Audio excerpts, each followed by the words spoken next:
Сәлем қыздар, бүгін біздер өте дәмді бір жегеннен ақ қонақтарыңызға ұнайтын бауырсақ әзірлейтін боламыз.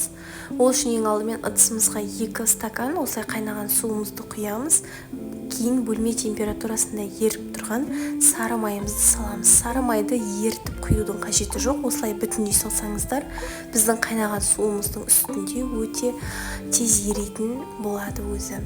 Осылай жылдамдықпен ерітіп алғаннан кейін біз 10 грамм тұз және де 10 грамм қант саламыз. Мысалға бізде 1 қасық қант салсақ, 1 қасық тұз, екеуінің граммы бірдей болу қажет. Кейін осылай 1 ас қасық ашытқы қосып жақсылап араластырамыз. Кейін біздің тұзымыз, жаңағы шекеріміз ергеннен кейін 1 жұмыртқа, ұнымызды салып, жабысқа қамыр илейтін боламыз қолымызға.